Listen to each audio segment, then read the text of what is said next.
Salut à toutes et à tous, les Gorgones, ça vous dit quelque chose? Tu veux dire comme Méduse dans l'Odyssée d'Homère? Non, je parle pas des créatures mythologiques, je parle des organismes marins incroyables qu'on trouve en Méditerranée. Ils sont aujourd'hui menacés par le réchauffement rapide de la mer. Alors pour prévoir leur avenir, les scientifiques s'appuient sur des modèles océaniques. Mais attention, car ces modèles, aussi performants soient-ils, ont des limites.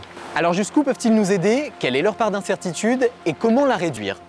Pour le découvrir, partons à la rencontre d'Élise, une mathématicienne, et Samuel, un climatologue.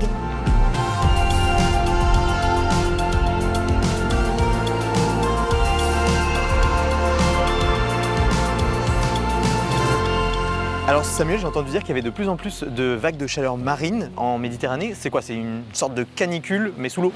C'est ça. En fait, c'est quand la température est anormalement chaude, mais pendant plusieurs jours d'affilée.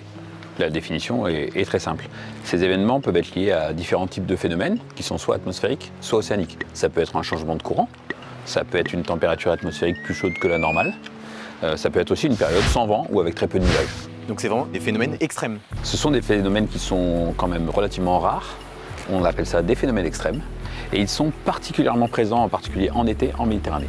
Et alors, ces vagues de chaleur marine, ça concerne quoi? Tous les organismes vivants qu'on trouve dans l'océan? En fait, ces phénomènes extrêmes peuvent déclencher des épisodes de mortalité massive pour de nombreux organismes marins. Les bivalves, les moules par exemple, les éponges, et puis les gorgones qui sont très sensibles aux chaleurs extrêmes. Et est-ce qu'on sait aujourd'hui pourquoi ces vagues de chaleur marine sont si dévastatrices? Pour les gorgones par exemple? Oui, plutôt oui. On sait que l'intensité et la durée de la vague de chaleur sont des facteurs déterminants. Au-delà d'un certain seuil de température, il suffit de quelques jours pour que le taux de mortalité augmente de manière drastique dans les populations de gorgones. Par ailleurs, il y a aussi des bactéries pathogènes qui sont favorisées par la chaleur, qui peuvent se développer et donc impacter encore plus les gorgones. Du coup, déterminer comment les caractéristiques de ces vagues de chaleur pourraient évoluer dans le futur, c'est un enjeu majeur pour le suivi des populations de gorgones et puis pourquoi pas pour leur protection également.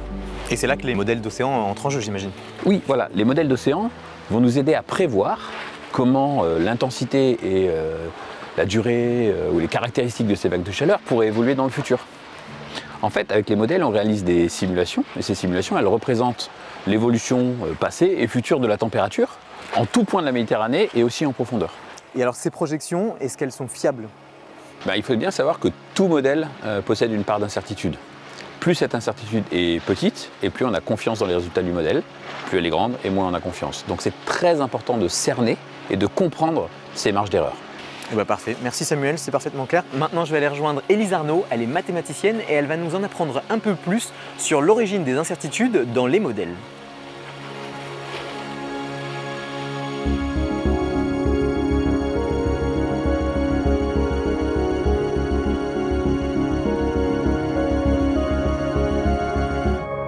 Comment expliquer que les modèles soient incertains? On va distinguer trois grands types, grandes sources d'incertitude. Déjà, il y a l'incertitude qu'on appelle structurelle. Donc c'est le modèle. Donc déjà, il y a des lois de la physique qu'on ne connaît pas forcément très bien ou qu'on ne peut pas décrire entièrement.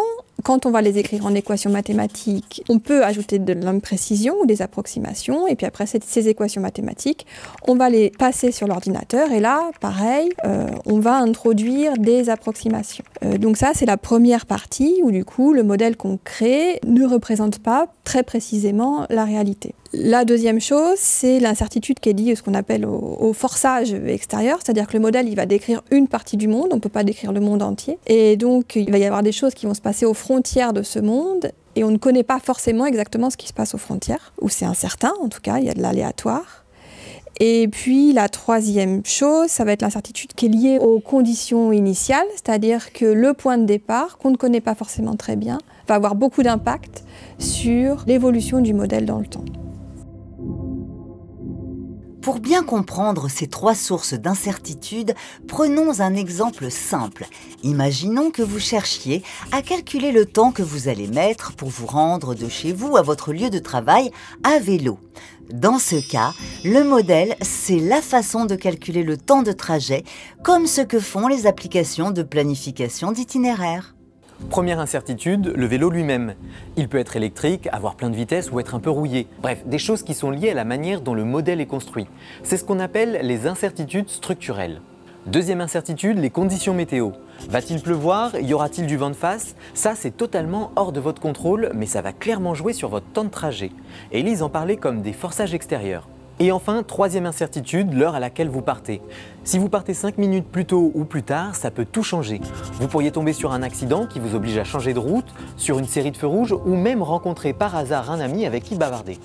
Cette incertitude est liée aux fameuses conditions initiales, c'est-à-dire l'état dans lequel se trouve le modèle au départ. Ce qui est intéressant, c'est qu'il existe des méthodes pour estimer ces incertitudes et essayer de les réduire quand c'est possible.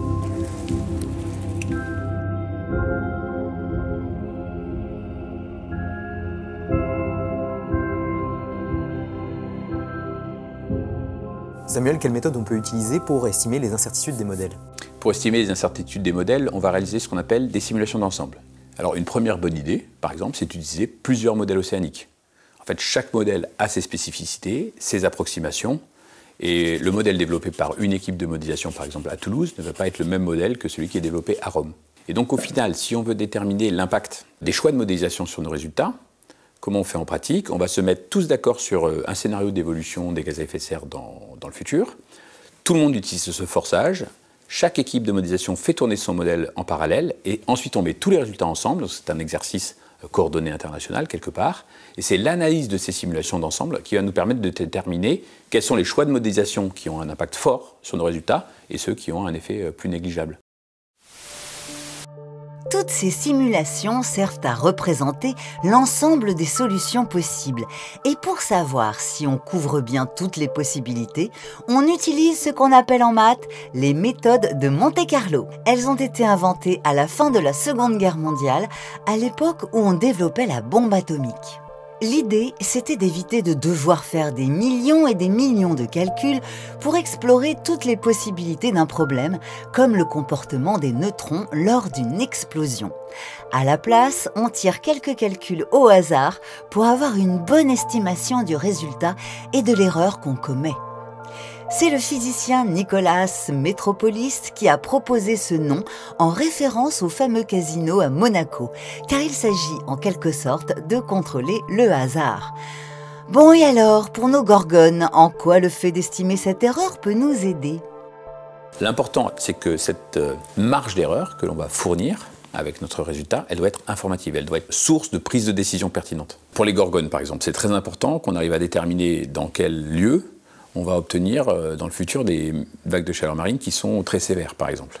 Donc si la zone que l'on détermine de vagues de chaleur sévères est trop petite, on risque de ne pas protéger des populations qui sont à l'extérieur de cette zone. Si par contre on donne une zone très vaste qui occupe par exemple toute la mer Méditerranée, eh ben, notre information sera tellement vaste qu'elle ne pourra pas aider à la décision, elle ne pourra pas aider à protéger des populations particulièrement vulnérables. Aujourd'hui, qu'est-ce que les modèles nous apprennent sur l'évolution des vagues de chaleur marine dans les années qui viennent? Donc ce qu'on a déjà pu observer, c'est qu'au cours des dernières décennies, l'intensité, la durée, la fréquence des vagues de chaleur marine a augmenté en Méditerranée. C'est un résultat tout à fait clair. Et si le changement climatique continue au rythme actuel, c'est sûr que ces résultats vont perdurer. C'est-à-dire qu'on va aller vers des vagues de chaleur encore plus intenses, encore plus fréquentes, et qui occupent une surface de la Méditerranée plus importante. Dans un scénario plus optimiste, où on arrive à stabiliser les concentrations de gaz à effet de serre dans l'atmosphère, par exemple à partir de 2040, c'est probable. Dans ce cas-là, les vagues de chaleur marine arrêteront d'augmenter en fréquence et en intensité. On ne retournera jamais à la situation des années 80, où les vagues de chaleur marine étaient extrêmement rares en Méditerranée, mais on arrivera à stabiliser leur évolution future. Et ça, c'est quand même plutôt une bonne nouvelle. Au final, on se rend compte qu'estimer les incertitudes des modèles numériques, c'est un vrai travail d'équipe. Et sans une coopération internationale, on n'irait pas très loin. Pourtant, c'est essentiel pour apporter des informations pertinentes et mieux évaluer les risques, par exemple quand on veut préserver les gorgones. Voilà, merci d'avoir suivi cet épisode. On se retrouve bientôt pour la suite de notre aventure.